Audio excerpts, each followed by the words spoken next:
Hello friends. जैसा कि आपने हमारी पहली वीडियो में देखा कि बैंक निफ्टी के अंदर हमने आपके साथ फंडामेंटल भी एक दिन पहले एनालिसिस किए थे आपके साथ, और आज हम बात करते हैं अब निफ्टी बैंक के अलावा निफ्टी की। और निफ्टी बैंक का भी जहां पर कोरस्पोंडिंग यानी कि जो भी संबंधित विश्लेषण आवश्यक होगा वो भी करेंगे। तो निफ्टी 50 के अंदर 19,731 के ऊपर 33 पॉइंट की एक मामूली सी गिरावट के साथ बंद हुआ, लेकिन यहाँ पर आज बुल्स ने पूरी जान झोंक दी। और देखिए कि ये जो कैंडल्स बनी है ये काफ़ी स्ट्रॉन्ग है यहाँ पर, बट ऊपरी लेवल्स के ऊपर जो कैंडल्स हैं, चाहे आज की कैंडल या कल की कैंडल्स हैं, तो ऊपरी लेवल से जो है सेलिंग जो है देख रही है कैंडल्स। अभी मुझे लग रहा है कि निफ्टी यहाँ पे कंसोलिडेट करेगा, और निफ्टी के अंदर भी हमारा भी थोड़ा सा आउटलुक आ रहा है कि 19,600 के आसपास सोमवार के सेशन में निफ्टी आ सकता है। ऊपर की तरफ से कि अगर हम देखें तो 19,800 19,850 के आसपास एक रेजिस्टेंस देखने के लिए मिलेगी। निफ्टी जो है इतना कमज़ोर नहीं दिख रहा है, लेकिन निफ्टी बैंक में कमजोरी बहुत ज़्यादा लग रही है हमें। तो वहाँ पे एक भयंकर तरीके से जो है कॉल राइटिंग हुई है, मंदी वालों ने पोजीशंस बना रखी है। तो अगर निफ्टी बैंक के शेयर्स परफॉर्म नहीं कर पाए तो निफ्टी का ऊपर की तरफ सस्टेन कर पाना थोड़ा सा मुश्किल है, जिसकी वजह से हमें लग रहा है कि 19,800 19,850 की तरफ रेजिस्टेंस आएगा और नीचे 19,600 की तरफ हमें सपोर्ट लग रही है। Larsen, SBI life, HDFC life, HUL और नेस्ले जैसे शेयर्स तेजी में थे। कमजोरी थी आईसीआई बैंक में, बजाज फाइनेंस में, एसबीआई में, एक्सिस बैंक में और इन्फोसिस में। तो मोस्टली जो फाइनेंस वाले जो शेयर्स हैं वो आज कमजोर थे, और वो रीज़न हम आपके साथ डिस्कस कर चुके हैं। एडवांस डिक्लाइन बराबरी की तरफ चल रहा है। अब आज हम बात करें तो भाई आज हॉस्पिटल के जो शेयर्स हैं, अपोलो हॉस्पिटल में दम था। इंश्योरेंस कंपनीज वाले जो शेयर्स हैं वो चल रहे थे, क्योंकि अगर बाकी बैंकिंग टूट रहा तो कहीं ना कहीं फाइनेंशियल्स का दूसरा जो बीएफआई स्पेस का दूसरा शेयर है वो चलना चाहिए। एलएनटी के अंदर 1.9% की तेजी थी, हीरो मोटो को 1.67, डीवीज लैब 1.46, बजाज ऑटो 1.45 और ग्रासिम 1.44। इसके बाद अगर हम बात करें कि भाई कमजोरी कहाँ थी, आज फाइनेंशियल्स, एसबीआई, एक्सिस बैंक दोनों कमजोर थे। ओएनजीसी में भी 2.7% की, भारत पेट्रोलियम में 2% की, बजाज फाइनेंस में 1.92% की कमजोरी, आईसी बैंक 1.51, हिंडाल्को 1.3 और विप्रो जैसे शेयर्स भी जो है मामूली सी कमजोरी के साथ काम कर रहे थे। निफ्टी बैंक में हम चर्चा आपके साथ कर चुके हैं। कैंडल्स काफ़ी कमज़ोर बनी हैं, और यहाँ पर हमें लग रहा है कि पहला जो टारगेट है वो 43,200 का है। ऊपर की तरफ 43,800 और 44,000 रजिस्टेंस है। 43,000 अगर टूटता है तो थोड़ी ब्रॉडर रेंज 43,000 तक बाजार आ सकते हैं, बट 43,200 के आसपास एक सपोर्ट मिलनी चाहिए। उसके बाद अगर हम बात करें एफआईज की, आप आज देखिएगा बहुत समय के बाद आपको ऐसा देखने के लिए मिला कि दोनों पार्टी सेलर थी, यानी कि एफआईज भी डीआईज भी कैश मार्केट में। रीज़न ये है कि बैंकिंग में सेलिंग हुई है, और अभी जो ऑप्शंस के ट्रेड बन रहे हुए हैं उसको देख के ऐसा लग रहा है कि निफ्टी बैंक शायद अभी और कमज़ोर हो सकता है, जिस तरीके का बिल्डअप आप आज देखने के लिए मिला। अगर हम इंडेक्स की बात करें तो इंडेक्स में एक मामूली सी सेलिंग एफआईज की तरफ से 638 करोड़ की थी। एफआईआईज ऑप्शंस में लगातार बेच रहे हैं, और सारा गेम ऑप्शंस में। अगर स्टॉक फ्यूचर्स की बात करें तो बहुत अच्छी कवरिंग जो है एफआईज ने की है, और बहुत अच्छी बाइंग जो है एफआईज की तरफ से स्टॉक फ्यूचर्स में मतलब इंडिकेट कर रही है कि तेजी की तरफ ही। आप इसमें कुछ हेज पोजीशंस भी हो सकती हैं, लेकिन सारा मामला देखिएगा ऑप्शंस में है। तो ऑप्शंस काफ़ी जो है ज़्यादा सेल करके बैठे हों। अगर पूरे महीने की बात करें तो 2,12,251 करोड़ की ऑप्शन सेल है। तो कोई भी बड़ा मूव जो है ऊपर की तरफ शायद अब ना आए, और रीज़न बड़ा सिंपल है, क्योंकि बहुत सारी कॉल ऑप्शंस भी बेची गई होंगी महीने के एंड वाली। तो महीने के अंत तक फिर हमें संकेत मिल रहे हैं कि निफ्टी थोड़ा सा प्रॉफिट बुकिंग का शिकार हो सकता है।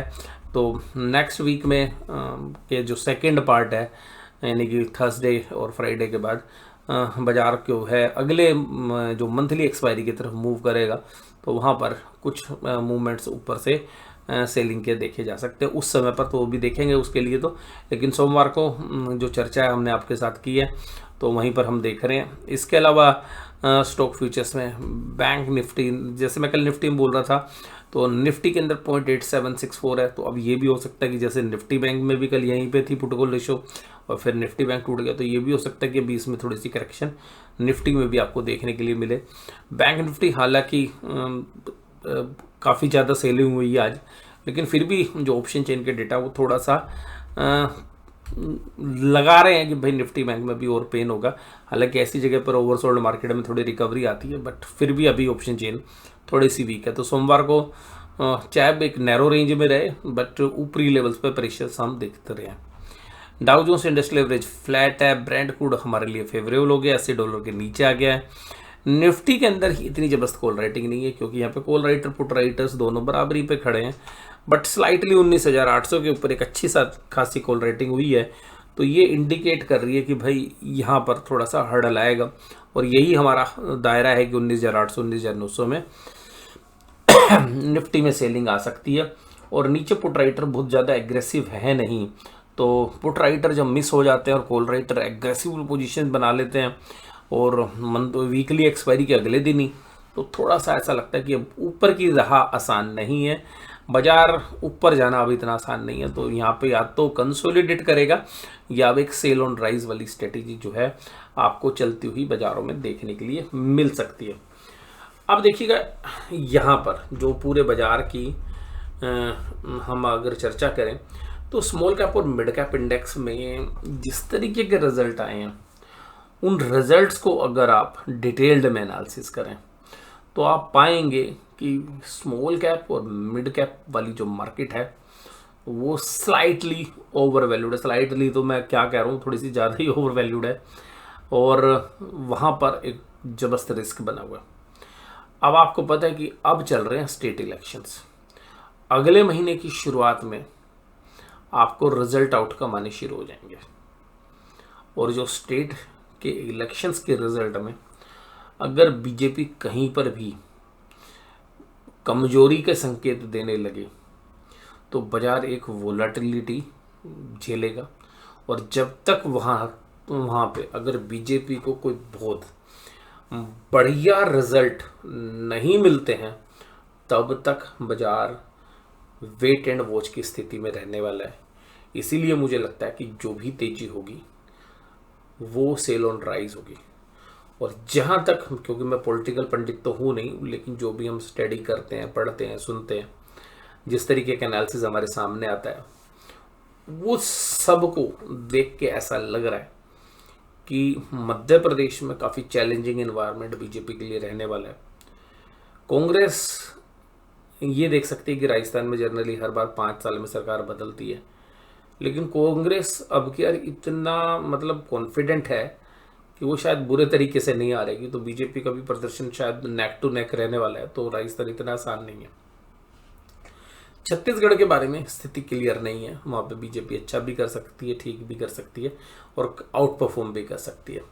तो वहाँ पर बीजेपी थोड़ा सा मतलब ठीक ठाक पोजीशन में है। लेकिन इन सबको मिलाकर अगर हम देखें तो बहुत समय के बाद ऐसा लगेगा कि अगर यहाँ पे 3 स्टेट में से अगर हम देखें तो एक स्टेट में बीजेपी की सरकार है, 2 जगह कांग्रेस की है। अगर बीजेपी अपना 3 स्टेट में से अगर 2 जीत जाती है तो बाजार उसको पॉजिटिव ले लेगा, 3 में से 1 जीतती है न्यूट्रल ले लेगा, और तीनों जीत जाती है बीजेपी तो भाई फिर तो काफ़ी पॉजिटिव आपको लगेगा और बाजार में रैली भी आ सकती है। लेकिन अगर तीनों स्टेट हार गए तो बाजार को बहुत घनिष्ठ चिंता होगी, और उस चिंता के अंदर जो बड़ी लॉन्ग पोजीशंस बनी हुई हैं वो शायद अनवाइंड हो जाएं, और जो पोजिशनली लंबे समय की पोजीशंस बनती है, तो ये चीज़ देख के हमें ऐसा लग रहा है कि बाजार महीने की एंड वाली एक्सपायरी में काफ़ी वोलेटाइल हो सकता है, और ऑप्शंस के प्रीमियम भी उस पीरियड में बढ़ सकते हैं। अगर यहाँ पर आपकी वास्तव में क्या प्रतिक्रिया है? आप कहेंगे सर पॉलिटिक्स की बात, भाई पॉलिटिक्स की बात इसलिए करनी पड़ती है क्योंकि शेयर बाजार के अंदर उसका इम्पैक्ट होगा। शेयर बाजार एक ऐसी जगह है जिसमें इकोनॉमिक्स का भी असर होता है, सेंटीमेंट का भी असर होता है, फाइनेंस का भी असर होता है, अगर जियोपॉलिटिकली कुछ चेंजेस हो रहे हैं उनका भी असर होता है। इसके अलावा जो पॉलिटिकल असर है, जियोपॉलिटिकल के अलावा अगर हम देखें तो जो चीज़ें हैं, कौन सी सरकार बन रही है, कौन सी बिगड़ रही है, किसका पलड़ा भारी है, वो भी इम्पैक्ट डालता है। इसके अलावा क्योंकि अगर सरकारें मान लीजिएगा बीजेपी अगर हारती है तो कुछ ऐसे चेंजेस आपको देखने पड़ेंगे, कुछ पॉलिसी चेंजेस आपको ऐसे देखने पड़ेंगे जो शायद बाजार को पसंद ना आए, क्योंकि कुछ ऐसे डिसीजंस बीजेपी गवर्नमेंट ले सकती है इलेक्शन, क्योंकि आगे चल के आप लोकसभा के लिए जाएंगे, तो कुछ ऐसे भी जो मेजर्स लिए जा सकते हैं जो ज़्यादातर ऐसे हो सकते हैं जिसमें कि सरकार के जो कड़े एक्शंस हैं वो मिस नज़र आए और ज़्यादातर जो पब्लिक है उसके फेवर करने वाले यानी कि पॉपुलिस्ट टाइप के जो आउटकम्स हैं वो देखने के लिए मिल सकते हैं। बाजार उन चीज़ों को पसंद नहीं करेगा। तो अगर स्ट्रिक्टली अगर कुछ ऐसे पॉलिसी चेंजेस आ जाते हैं जो बीजेपी की मतलब अभी जो पिछले 5 साल में और उससे पिछले जो 5 साल में उसके भिन्न है, यानी कि मान लीजिएगा बिजली की यूनिट बिल्कुल फ्री कर दिया, कुछ और बड़ी अनाउंसमेंट हो गई पेंशन्स की, या ऐसे मेजर्स हों जहाँ पर कि ऐसा लगे कि भाई सरकार मजबूरी के अंदर अगली बार सरकार बनाने की वजह से ऐसे कदम लेने पड़ रहे हैं जो कि वास्तव में इकोनॉमिक्स के लिए अच्छे नहीं हो, तो वो फिर बाजार देखिएगा अलग तरीके से रिएक्ट करेगा। तो ये सारी चीज़ें जो हैं आगे चल के इम्पैक्ट कर सकती हैं, इन पर आपको विशेष ध्यान रखना पड़ेगा। तो आपको यह रिजल्ट एनालिसिस कैसा लगा जरूर से जरूर मुझे कमेंट बॉक्स में बताइए। वीडियो देखने के लिए धन्यवाद। Thank you very much.